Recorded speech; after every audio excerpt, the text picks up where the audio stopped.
Hey guys, it's Scott here, coming to you from our HQ here in Sydney. You can see Barangaroo out here. It's a nice misty day. Now, there's been some updates to the live stream, and so we've got updated numbers, economic figures, for how the country's doing right now, what the property market is doing. So I've taken a snapshot out of the live stream and I've put it into this video. So you may have watched the live stream recently in the last month or two. So I've updated all the economic numbers to take into consideration what's happening in Victoria right now and other things and other government announcements. So you want to watch this so that you're completely up to date. So please enjoy the information. And again, if you need any help or assistance after watching this, please come through, contact the team, go to our website, click the link. If you're reading this in an email or on a website somewhere, click the link, come through and actually speak to the team. We'd love to hear your personal situation and see whether or not we can help you to move forward and take advantage of the opportunities that are on the table right now. Stay strong, stay blessed, and take care. See you guys. Now, I want to tell you now how to fast track your wealth during the next economic wave. You see, Liana looks at the economic cycle, and what we can see in the economic cycle is that when there's a downturn is always followed by an upswing in the economy. This flows into property. And statistically, what we see is that when the economy has a little bit of a shock, good things happen right after it. And right now, we're actually in the middle of a 1 in 20 year opportunity.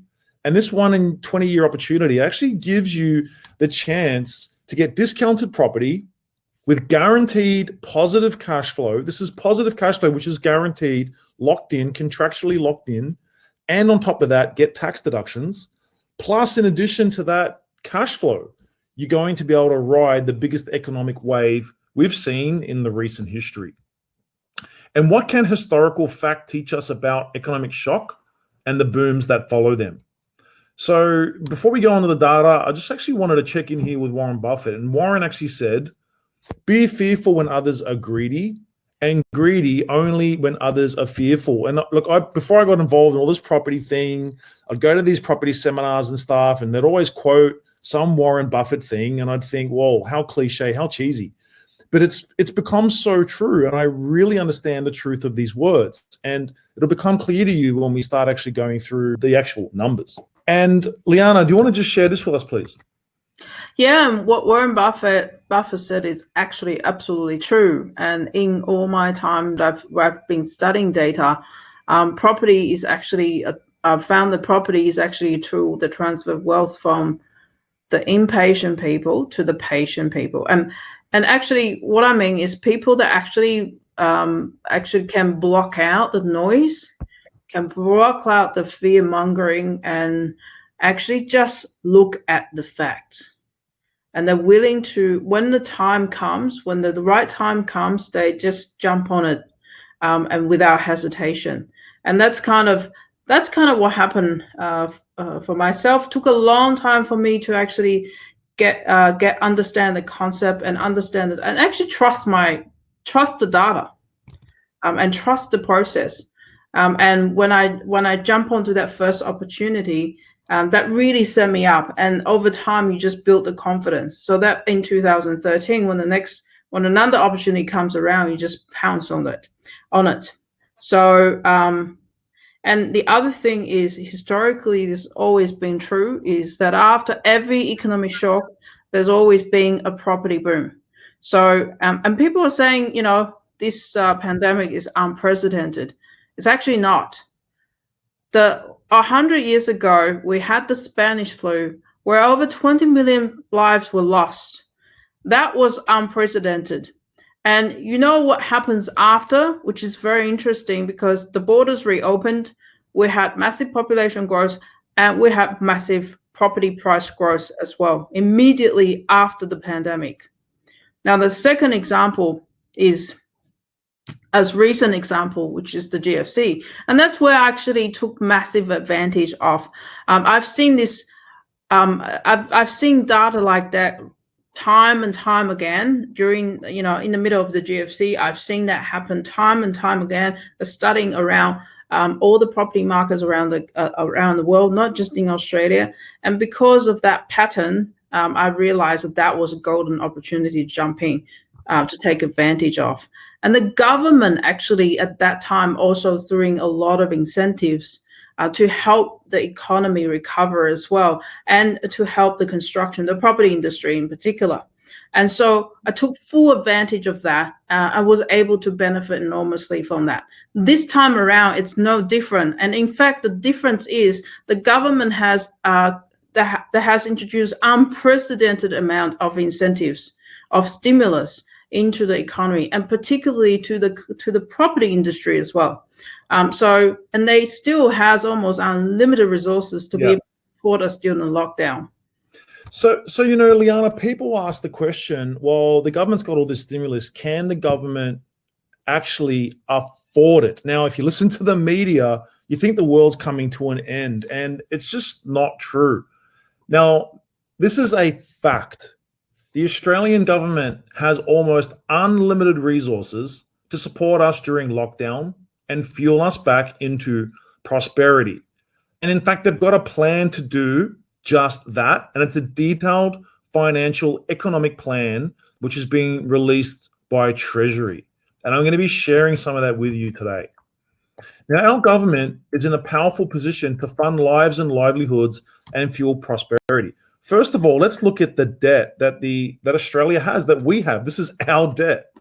And if you compare it to the US or the Eurozone or the Japan as a percentage of GDP, it is nothing. And it's forecast even after COVID in 2021, the debt doesn't even get out of control, and it goes nowhere near our other Western countries. Now, we can also see here, Australia has more firepower and reserves than in previous so-called crisis times. Now, what we're actually looking at here is the Australian federal budget deficit. And you can see here we had a big deficit in World War I. Not only do we have a deficit in World War I, but we had Spanish flu at the same time. And estimates are between 50 and 100 million people died from that. And COVID's going to be nowhere near that. And then we can see here in World War II, the budget deficit, look at it. It was like it almost hit 30%. Now, Treasury has forecast the budget deficit to not even be that big. But not only do you need to look at this line going down to see the size of the deficit, but the gap between here and here, that gap is the time that it takes for the deficit to be corrected. Now, you can see here in World War I, World War II, the deficit took between 8 and 10 years to actually come back into surplus. And the government now are predicting that we can do this in probably about 5 years. And if you listen to the media every single day, if you're listening to the media, you'd think that the world was ending, and it's just simply not. Now, if we then take a look at Corona, now we had an initial wave, and of course we had this second wave here, and that's really all Melbourne. And this was predicted in and modeled in. If you actually dig in deep to all of the reports, not get your information from the media, but get your information from the actual government reports. They're hundreds of pages long. You probably don't care or don't have the time to read it. But if you dig into them, they had actually predicted that this would happen. So this is actually normal, but you don't see a media coverage saying, this is normal, this was predicted, this was going to happen. It's all budgeted for, it's all planned for, and it's all part of the plan. And although the government is taking on more debt to support us during COVID, the cost of paying back that debt is now very low. So you can see here in gray, this is the size of the overall debt. And you can see here that they're predicting it obviously to increase during these COVID times. But the black line, this is the cost of paying down the debt. And you can see here the cost of debt now is way lower than what it was in the 90s, in the early 2000s. And that means that the cost of servicing this debt and ultimately paying this debt and getting rid of this debt, it's actually really, really low. And that's why you can see here that they're predicted to wipe away and actually correct the budget deficit in record time. And this is why people are not really freaking out. Now, 10% plus unemployment is manageable. However, the JobKeeper program will actually avoid that. And if we look at long-term unemployment in Australia going back 100 years, we can see here that we've had this is World War II. You can see unemployment hit 20%. This is World War I and the Spanish flu. You can see unemployment here didn't even really hit 10%. And you can see here that in the 80s and in the 90s and the early 2000s, we're actually running at unemployment above 10%. And right now, if we take a look at the predictions by Treasury, they're saying that unemployment will hit just above 8 or maybe 9%. So we've been here before. We know how to manage this. Our government has the ability to borrow money, to print money, to create money. They have the ability to provide people job keeper. They have the ability to provide people job seeker. They have the ability to work with the banks to extend loans and, you know, not have people have to pay loans if they can't afford to pay them. So literally the whole economy can go on pause. And that's really what's happened. We don't have an economic problem. We have an economic pause. And that economic pause is going to be funded by the government. And it's as simple as that. You can also see here that GDP is predicted to recover very, very quick. And we almost get back to pre-COVID levels very, very quick within 12 to 18 months. Possibly 24 to 36 months will be higher than what we were pre-COVID times, because if you know a little bit about economics, you'll know about something called pent-up demand. Pent-up demand is people that were planning on buying a house, planning on buying a car, planning on going on holiday. They didn't do it. They hold that back. And then all of a sudden, everyone over that 1 or 2 year period that was holding that back, suddenly when the doors open, it's like a floodgate and people go out and the economy goes crazy. And the government has actually factored that in as well.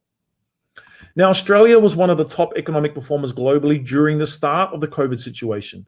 So these dots, the lower the dot on this chart, the bigger the hit to the economy. And you can see here that in the March quarter, Australia had not much hit at all. And look, this is just so great that we've got a great government. And, you know, I'm not saying all the decisions have been perfect, but they've made some great decisions and we're actually in a really great position right now. Now, the mother of all booms is coming due to this government stimulus. So we've got all this stimulus coming in. In 2008, the stimulus was 10.4 billion. And actually this time around, it's 300 billion and even more than that. And Liana talks about this all the time. You know, there was this report, this is the media, be careful of this. The media actually said that highest prices could fall 32% due to the pandemic. It's absolutely BS. And we can look at the research, we can look into how they twisted that and faked that. But let me ask you this common sense question. If CBA are predicting a 32% crash, why are they lending out money on Australian property in record amounts? Why would banks be lending out money on an asset that they know is going to crash 30%? Why would they do that and actually lose money and then the bank would actually default? So it makes absolutely zero sense and it doesn't make any sense. And that's why those media articles are just completely false and actually misleading. And property prices will not and cannot crash. Property prices will not fall because owners under mortgage stress can get 6 months loan deferment. And there's already talks in the pipe that that's just going to continue. And less property for sale, which forces prices up. New construction will slow. This hurts new supply. There will be massive immigration once the borders open up. This is actually the magic trick no one's talking about. In the past, and I'll show you some charts soon, immigration has been that hidden ace up the sleeve that the government can use at any time to bring billions of dollars into this country. And let's take a look at our population, and I'll get Liana to take us through some of the trends in property right now. So these are the fundamentals for our market. Then the fundamentals are actually incredibly strong. So if you guys remember, just before COVID-19 hit, actually the property market was growing week on week in Australia. So, and that is supported by strong fundamentals like our population growth. Our population growth has been tracking at two or three, even sometimes 3 times that of other developed countries.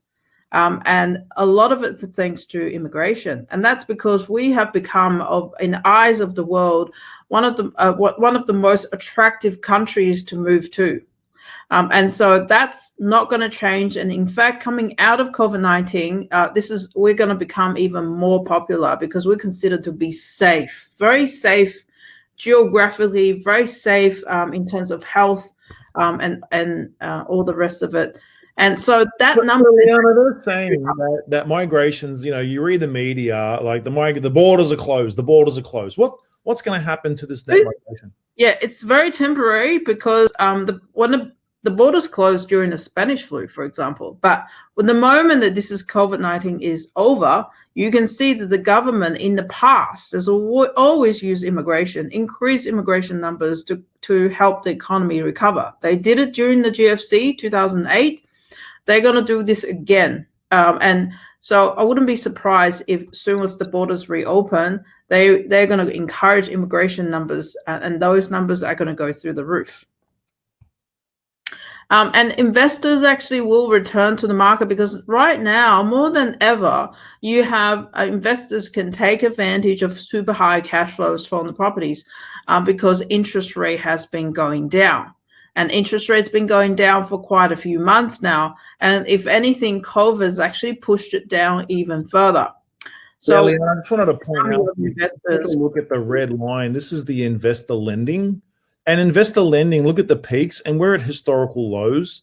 And because of cash flow, as you've said, where will this line go? So there is a force out there, and people need to know we've got 50 to 60 people per week coming into our community, going into cash flow positive property. They're chasing cash flow.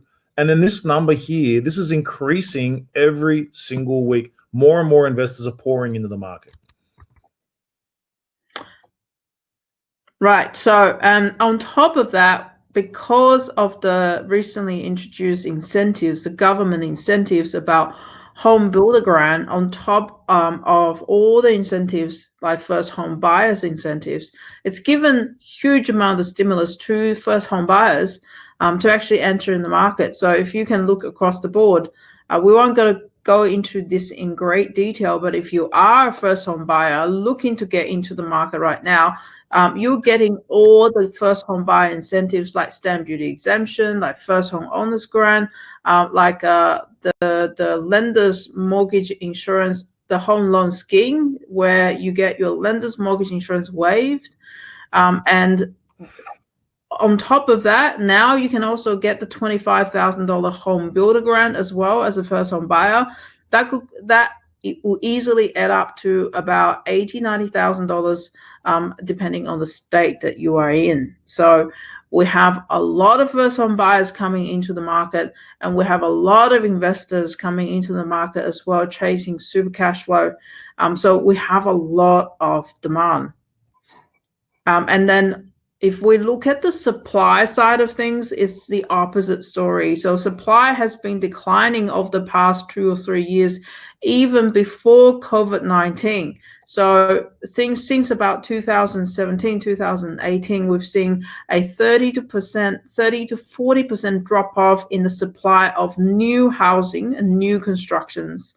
And that is compounding the effect that we're having now with a lot of demand rushing into the market.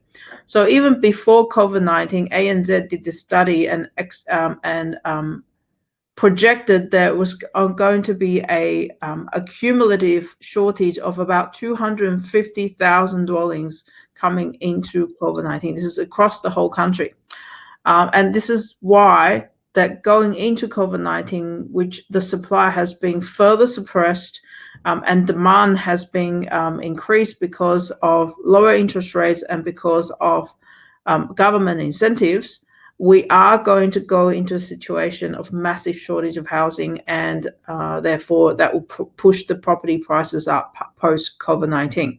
And also you can see that at the same time, we have been going into the rental vacancy has been in decline since last year, and that is largely due to this whole undersupply situation. And even despite of the COVID-19 conditions, there was about 1 month where the national rental vacancy rate went up, but immediately afterwards, the vacancy rate started to come down again. That's despite COVID-19, that's not allowing people to come into this country, all that sort of stuff.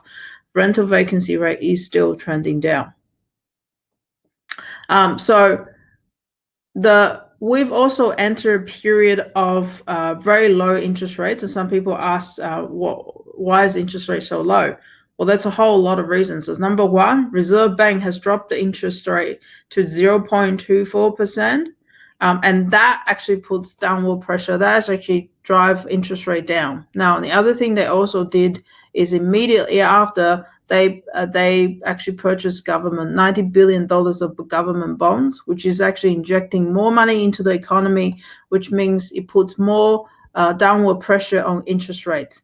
And they are going to continue to do that during this economic crisis and economic recovery period. They said that they will continue to do that if more is required. And every time they do that, it brings interest rate down. So we're going to see in the near future more rate cuts, and in the medium term, we're not really going to see any interest rate increase for the medium term. I think, Liana, it's really important here that people understand. People think interest rates are some magical thing that no one controls.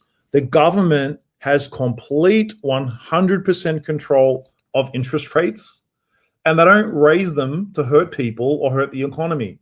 And like, I know Liana mentioned a lot of things about bonds and all of this thing. If you're like me, if you want a layman's explanation here, common sense explanation here, you can lock your rate in now at historical lows for 5 years, and the banks are wanting you to lock it in. They're encouraging you to lock it in. What does that suggest? It suggests that they know that rates can go even lower than what they are now. Now, there are special deals on the table for a limited time. And what actually happened is you're now sitting in the next best time to get property, because the first best time was about 8 weeks ago. You see, 8 weeks ago, there was a lot of fear and uncertainty. People were running around buying dunny paper and doing crazy things like that. And, you know, obviously we've had Victoria at the moment. Victoria's gone into another 6 weeks lockdown. This actually is really good news. It's not good news for everyone. Obviously, if you own a cafe in Victoria right now, you're really hurt. If you've got an Airbnb in Victoria at the moment, you're really, really hurt. But like, there's still going to be 90, 92% of employed people, even in Victoria during this 6 weeks. And many people have the job keeper, the job seeker. So we're going to get through this and we're going to come out the other side and we're going to be totally fine. But there are people such as doctors, GPs, professionals, lawyers, solicitors, people in mining, people in certain types of construction that are still ongoing. Certain people in certain industries have massive amounts of job security. And because of that, they're in a really strong position to jump on the deals that are available at the moment. You see, the first best time was 8 weeks ago. The next best time is now. And that's because Victoria locked down. And that actually creates a little bit more fear and a little bit of uncertainty.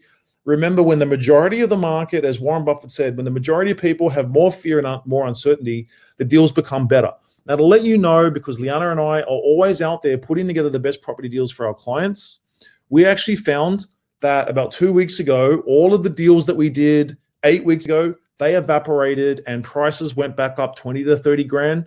Now the prices, they've actually just like literally in the last few days, those deals are now back on the table.